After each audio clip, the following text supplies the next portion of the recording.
Hi hello ನಮಸ್ತೆ, ನಾನು ರಾಜು. ಅಷ್ಟೇ ನೀವು ನೋಡ್ತಾ ಇದ್ದೀರಾ centre point Kannada YouTube channel. ಸಾಮಾನ್ಯವಾಗಿ ನೀವು ಅಬ್ಸರ್ವ್ ಮಾಡಿರ್ತೀರ, ಸೋಷಿಯಲ್ ಮೀಡಿಯಾದಲ್ಲಿ ತುಂಬ ಜನ ಏನಾದ್ರು ಕಮೆಂಟ್ ಮಾಡ್ತಾನೆ ಇರ್ತಾರೆ. ಯಾವುದಾದ್ರು ಪೋಸ್ಟ್ ಬಂತ ಕಮೆಂಟ್ ಮಾಡ್ತಾನೆ ಇರ್ತಾರೆ. ಏನೋ ಪ್ಲಸ್ಸೋ ಮೈನಸ್ಸೋ ಏನಾದರೂ ಕಮೆಂಟ್ ಮಾಡ್ತಾನೆ ಇರ್ತಾರೆ.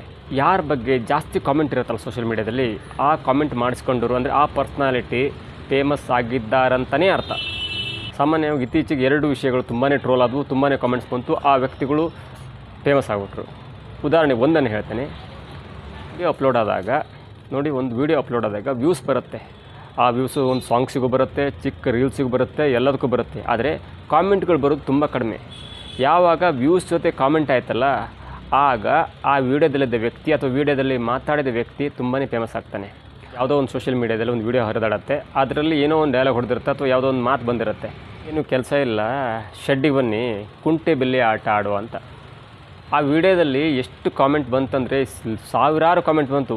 ಓಕೆ, ವ್ಯೂಸ್ ಬಂತು, ತುಂಬ ಜನ ನೋಡ್ತಾರೆ, ಹಾಗೆ ಬಿಟ್ಬಿಡ್ತಾರೆ. ಆದರೆ ಅದಕ್ಕೆ ಪ್ಲಸ್ ಆರ್ ಮೈನಸ್ ಅಂದರೆ ಪಾಸಿಟಿವ್ ನೆಗೆಟಿವ್ ಆಗಿ ಕಾಮೆಂಟ್ ಮಾಡಿದ್ರು. ಅದರ ಪರಿಣಾಮವೇ ಆ ವಿಡಿಯೋದಲ್ಲಿ ಮಾತಾಡಿದಂಥ ಆ್ಯಂಕರ್ ತುಂಬಾ ಫೇಮಸ್ ಆಗಿಬಿಟ್ರು. ಅದು ನೆಗೆಟಿವ್ ಫೇಮಸ್ ಆದರೂ ಅಥವಾ ಪಾಸಿಟಿವ್ ಫೇಮಸ್ ಆದರೂ ಅದು ಬೇರೆ ವಿಚಾರ. ಆದರೆ ಯಾರೇ ವಿಡಿಯೋಕ್ಕೆ ತುಂಬ ಕಾಮೆಂಟ್ ಬರುತ್ತಲ್ಲ, ಅವರು ಫೇಮಸ್ ಆಗೇ ಆಗ್ತಾರೆ. 2ನೇ ವಿಡಿಯೋದಲ್ಲಿ ಒಬ್ಬರು ಆ್ಯಂಕರ್ ಹೇಳ್ತಾರೆ, ನಾನು ದರ್ಶನ್ ಪರವಾಗಿ ಮಾತಾಡಬಾರ್ದಿತ್ತು, ಏನೇನೋ ಸಿಟ್ಟಲ್ಲಿ ಮಾತಾಡಿದೆ, ದರ್ಶನ್ ಫ್ಯಾನ್ಸಿಗೆ ತುಂಬ ಸಿಟ್ಟು ಬಂತು, ತುಂಬ ಬೇಜಾರಾಯಿತು ಅಂತ ಏನಾರು ಅನ್ಸ್ಕೊಂಡ್ರೆ ಬಾಯಿ ಬಡ್ಕೊಳ್ಳಿ ಅಂತಾರೆ. ಆ ವಿಡಿಯೋ ಕೂಡ ತುಂಬ ವೈರಲ್ ಆಯಿತು, ತುಂಬ ಲಕ್ಷ ವ್ಯೂಸ್ ಬಂತು. ಆ ವಿಡಿಯೋ ಕೂಡ ತುಂಬಾ ಕಮೆಂಟ್ ಬಂತು. ಹಾಗಾಗಿ ಆ ವಿಡಿಯೋದಲ್ಲಿ ಮಾತಾಡಿದ ವ್ಯಕ್ತಿ ತುಂಬಾ ಫೇಮಸ್ ಆಗಿಬಿಟ್ರು. ಆನಂತರ ಪರ ವಿರೋಧ ಚರ್ಚೆಗಳಾದವು, ಅದು ಬೇರೆ ಪ್ರಶ್ನೆ. ಆದರೆ ಒಂದು ವಿಡಿಯೋಕ್ಕೆ ಯಾವಾಗ ಜಾಸ್ತಿ ಕಮೆಂಟ್ ಬರುತ್ತಲ್ಲ, ಆ ವ್ಯಕ್ತಿ ಫೇಮಸ್ ಆಗಿದ್ದಾರಂತಲೇ ಅರ್ಥ. ಸೋಷಿಯಲ್ ಮೀಡಿಯಾದಲ್ಲಿ ಅನೇಕರು ಟ್ರೆಂಡ್ ಆಗ್ತಾರೆ ಹೋಗ್ತಾರೆ, ಅವ್ರ ವಿರುದ್ಧ ಪರವಾಗಿ ಕಮೆಂಟ್ ಬರುತ್ತಾ ಹೋಗ್ತಾರೆ. ಆದರೆ ನಾವು ಅಂದ್ಕೊಳ್ತೀವಿ, ಏನು ಅವ್ರಿಗೆ ಕೆಲಸ ಇಲ್ಲ, ಹಾಗಿಲ್ಲ ಅಂತ ಸುಮ್ಮನೆ ಕಾಮೆಂಟ್ ಹಾಕ್ತೀವಲ್ಲ, ಆ ಕಾಮೆಂಟ್ ರಿಸಲ್ಟ್ಸ್ ಟು ಪಾಪ್ಯುಲಾರಿಟಿ. ನಾವು ಮಾಡುವ ಪ್ರತಿಯೊಂದು ಕಾಮೆಂಟ್ ಕೂಡ ಆ ವ್ಯಕ್ತಿಯನ್ನು ಜನಪ್ರಿಯನಾಗಿ ಮಾಡುತ್ತೆ. ನಾವು ಅವ್ನು ಸರಿ ಇಲ್ಲ ಅಥವಾ ಹಾಗಿಲ್ಲ, ನಾವು ಸೋಷಿಯಲ್ ಮೀಡಿಯಾದಲ್ಲಿ ಒಂದು ವಿಡಿಯೋ ನೋಡಿ ಕಾಮೆಂಟ್ ಹಾಕ್ತೇವೆ. ಆ ಕಾಮೆಂಟು ಸರಿ ಮಾರ್ಗದಲ್ಲಿದ್ದರೆ ಮಾತ್ರ ಓಕೆ.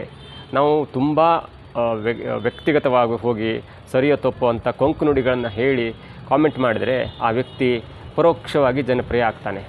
ಇದಕ್ಕೆ ಉದಾಹರಣೆ ಕೊಟ್ಟದ್ದು ನಾನು 2 ವಿಡಿಯೋದನ್ನು ಹೇಳಿದ್ನಲ್ಲ, ಅದೇ ಪ್ರತ್ಯಕ್ಷ ಉದಾಹರಣೆ.